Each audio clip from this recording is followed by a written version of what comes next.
नमस्कार, reporter India TV live में आपका स्वागत है। आधुनिक भारत की आवाज, हर खबर पर हमारी पैनी नजर। टीएमसी महासचिव अभिषेक बनर्जी के घर केंद्रीय बलों और पुलिस की एक बड़ी टीम ने तड़के 3 बजे छापेमारी की। इसके बाद से बंगाल की सियासत में हलचल मची हुई है।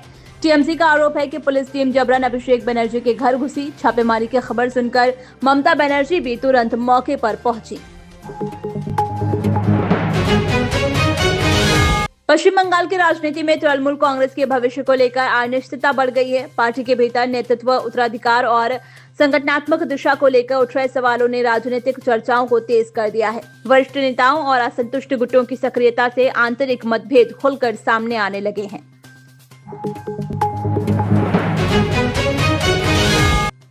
ऊर्जा मंत्री ए.के. शर्मा द्वारा विद्युत निगम अध्यक्ष आशीष कुमार गोयल पर आरोप लगाने के बाद शक्ति भवन में हलचल बढ़ गई है। मुख्यमंत्री की समीक्षा बैठक 15 जून को प्रस्तावित है। ऐसे में विद्युत निगम प्रबंधन ईंधन अधिभार और संविदा कर्मियों से जुड़ी पत्रावलियां तैयार कर रहा है। ऊर्जा मंत्री ने 10% ईंधन अधिभार लगाने पर नाराजगी जताई है। उन्होंने साफ लिखा कि इस मामले में उनसे पूछा तक नहीं गया। नियामक आयोग ने भी इस अधिभार को नियमों के विपरीत बताया है।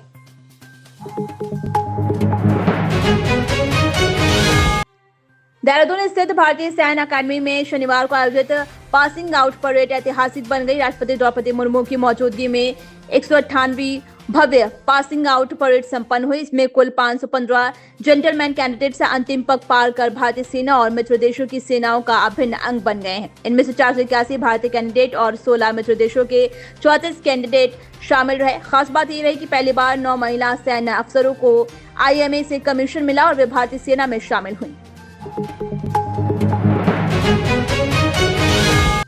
निशानेबाज जसपाल राणा को आज अंतिम विदाई दी जाएगी। उनके पार्थिव शरीर उनके अंतिम दर्शन के लिए देहरादून स्थित आवास पर रखा जाएगा। इसके बाद अंतिम संस्कार के लिए वाराणसी ले जाया जाएगा।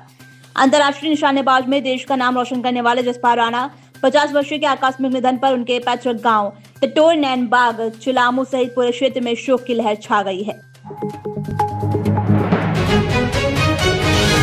उत्तराखंड के पर्वतीय जिलों में शनिवार को भी मौसम बदला हुआ रहेगा। मौसम विज्ञान केंद्र की ओर से जारी पूर्वानुमान के अनुसार प्रदेश के कई इलाकों में बिजली चमकने के साथ तेज दौर की बारिश होने का येलो अलर्ट जारी किया गया है। पर्वतीय जिलों के साथ मैदानी इलाकों में हल्की बारिश गर्मी से राहत दिला सकती है।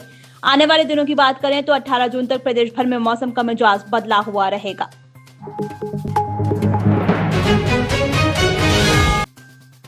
गुटबाजी के बीच तृणमूल कांग्रेस में फूट का मामला जल्द ही ECI के पास जा सकता है। बहुमत साबित करने की चुनौती सामने है। असली तृणमूल पर चुनाव आयोग के फैसले का असर अदालतों में भी दिख सकता है, जैसे कि पहले के ऐसे मामलों में देखा गया है। कि क्या है पूरा मामला? पार्टी के झगड़ों से जुड़े पिछले सभी मामलों को देखें तो लगता है कि तृणमूल कांग्रेस में चल रहे अंदरूनी कलह जल्द ही भारतीय चुनाव आयोग के पास पहुंच सकती है। प्रधानमंत्री नरेंद्र मोदी शनिवार को फ्रांस और स्लोवाकिया के एक सप्ताह के दौरे पर रवाना होंगे। फ्रांस के राष्ट्रपति इमैनुअल मैक्रों के साथ उनकी बैठक में रक्षा सहयोग प्रमुख मुद्दा रहेगा। दोनों देशों के बीच भारतीय नौसेना के लिए लगभग 36,000 करोड़ रुपए की 3 अतिरिक्त स्कॉर्पियन पनडुब्बियों की परियोजना समेत कई रक्षा मामलों पर चर्चा होने की संभावना है।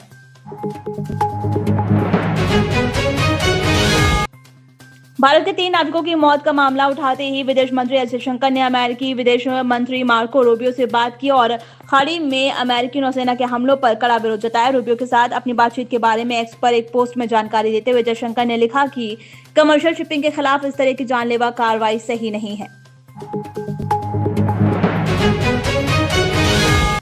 पश्चिम बंगाल के पश्चिम मिदनापुर की एक टीम ने शनिवार सुबह तृणमूल कांग्रेस के महासचिव अभिषेक बनर्जी के घर पर तलाशी ली। अभिषेक के एग्जीक्यूटिव असिस्टेंट सुमित रॉय को ढूंढने के लिए उनके घर की तलाशी ली गई है। GSP की अगुवाई में पश्चिम मिदनापुर के सालबोनी पुलिस स्टेशन की एक टीम के साथ सेंट्रल आर्म्ड पुलिस फोर्स के जवान भी साथ थे।